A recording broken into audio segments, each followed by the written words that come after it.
We'll move on. Council comment. Anybody have anything? What's the status of the food trucks? That's the problem. What's the status of the food trucks that were brought up a few weeks, a couple of meetings ago? It's supposed to be a public service meeting. What? How'd that go? We're actually having a public service meeting on Monday, the 11th. Okay, thank you. Any other council comment? Councilman Soha?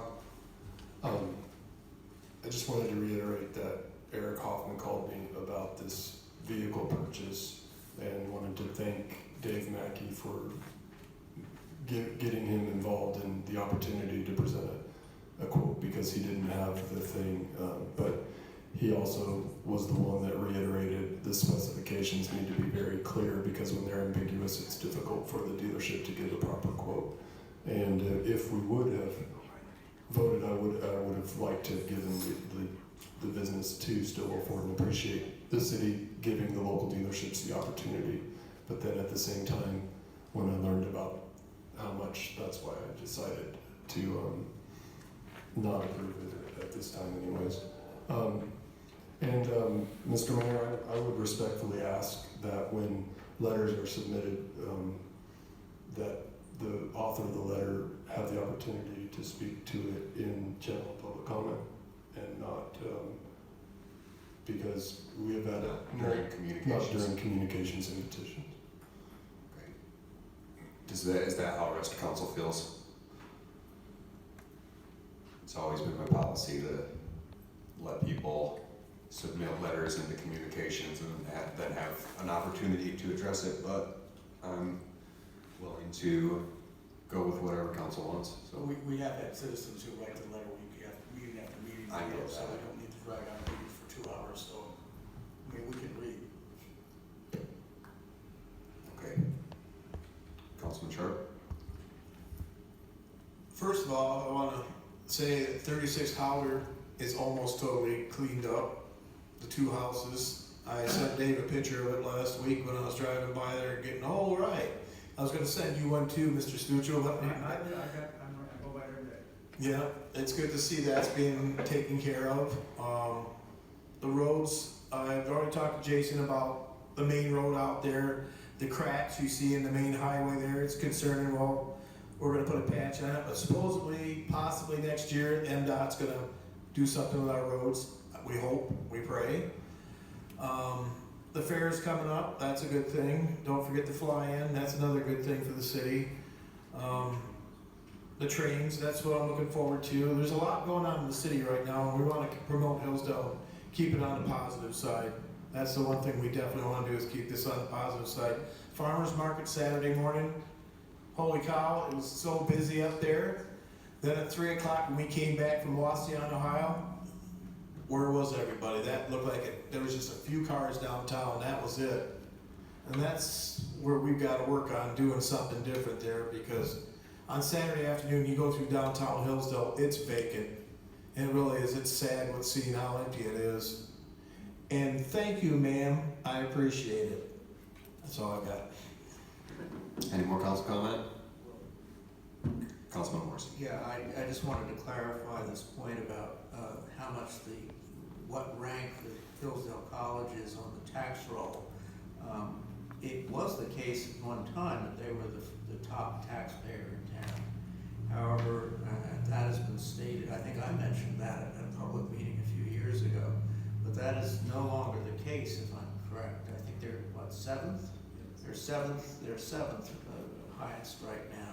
And I believe the difference, the reason why they dropped down was because did they not sue us for, and make, what happened? They removed some of the properties from taxation. There were just a number of properties that were taken off the tax rolls for the mission is the reason they utilize, like the townhouses, the brick townhouses up off College, and some other properties. So, Well, those townhouses on Manning, you mean? yes. Yeah, they changed the function of those. That used to be private residences. They were renting them out, and then they turned them into dorms. So that's the reason why they would have been taken off the tax rolls, for sure. So anyway, the situation is, the facts have changed over the years. Thank you, Councilman Morrissey.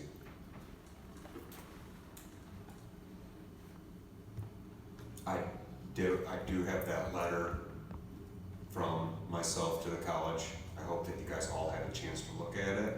You wanna talk about it a little bit? Cause I've done a little research, and, you know, this is a small town, I talked to a lot of people. Sure. And whether this is true or not, but one issue was the college put a classroom in there that made it exempt, they took out tax rolls. I talked to Pat Flannery about that, he said, no. That's not true. It's not true, because they don't pay taxes on dorms, there's no classrooms in dorms. Any structure that deals with the function of the college is non-taxable, okay? It has to be related to Right, education. anything that runs the operation of college, they don't have to pay taxes on, it doesn't have to have a classroom in it. Well, the other thing, and again, this is just hearsay, but the college did do a little survey of their own, that looked at towns of this size, and looked at buildings of that tax value, and saw that they were paying a higher tax than other areas. So they came and asked for negotiation, hey, can we talk about this? And the answer was, we don't negotiate. I said, okay, fine, so they took it off. I mean, they were paying X number, they were willing to pay something. Again, this is hearsay, it could be all wet. Sure. But they were here, they came to negotiate a different tax base, and they were rejected, so they said, okay, we'll just go exempt. So, I think probably what would have happened there was, I know that Current Office Solutions wanted to purchase that building when Mr. Nash passed and the building became available. I know that Current Office Solutions had approached the city to try to negotiate a lower tax rate for the building because they wanted to keep their operations in the building, and the city told them the same thing. So I think probably if the college was to come back after that and purchase the building and come, then if that would have got around that they didn't offer Current Office Solutions an opportunity to negotiate a tax rate, then allowed the college to do it, I'm sure that would have been a scandal all in itself, you know? I heard that from the Current Office Solutions people had came and talked to me about it, so. But that's good information. I'm sure, Pat's a good source, I'm sure, so. Although the difference would be that the college does have a tax exempt property, and so it's not a matter of like Current Office Solutions, that was a taxable property, and then we were making a negotiation with that. It was more like, I mean, if it did in fact happen, it would be more like negotiating a payment in lieu of taxes, rather than, so they're not, it wouldn't be the same thing. Doing something with Current Office Solutions would not be doing the same thing for the college. I see, because it would be voluntary from the get-go. Mr. Mayor, I mean, I was, just so we're clear. should we not be having this conversation? No, what I was gonna say is you can't negotiate the tax rates. The Yeah, property yeah. tax rate is the property tax rate. Yeah. Otherwise, everybody'd be, trying to be buddies with people on the council or with the assessor so that they could negotiate down their tax rate. You can't do that. The tax rate for the property is based on the assessed value of the property, and that's what you pay your taxes on. That's a matter of state law. To the extent that the college may have approached somebody about it, it would, I'm sure, be in the context of what Mr. Wolfer was talking about. Hey, if we can't, maybe we can make some other use of this property and negotiate a pilot payment perhaps, but that would be the only way that you could have any kind of discussion like that. And then it would have to be on the basis that it's going to otherwise be exempt. So. Any more discussion? I will say I got this letter from Mr. James Thomas. I will acknowledge the letter since he brought it up here today and had it stamped received with a time on it. It's regarding a light, and I'm sure he's contacted you guys all. It's regarding a light. He wants to know if he can put a hood, a baseball brim, a simple sheet metal baseball brim on the west facing part of the light attached to the existing but insufficient shade would do the trick. So I'm acknowledging that I got this and he turned it in. It will be in the next packet in communications, and if he wishes to comment on it, I will ask him to do so during public comment period. First public comment period. excuse me, Mr. Mayor, what's his address? It's on Bar Street. It's Just Well, it's gonna be in the packet. It's 2200 Bar Street, Hillsdale Township. That's all I need. So, That's all I need to know. okay. Councilman Palladino. We also plan to talk about lighting at the Public Services Committee meeting on Monday. We discussed a charter provision that says the city should shield private residences from city lighting, and obviously that's not being enforced in any way. But it's, a citywide problem. I'm not sure we can really tackle it on a case-by-case basis.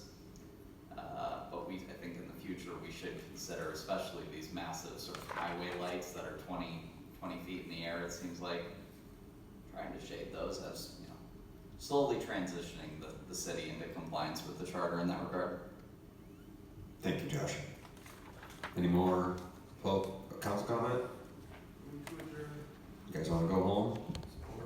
Motion on the floor from Councilman Sharp, seconded by Councilman Soa. All in favor? Aye. Any opposed? The ayes have it. This meeting's adjourned.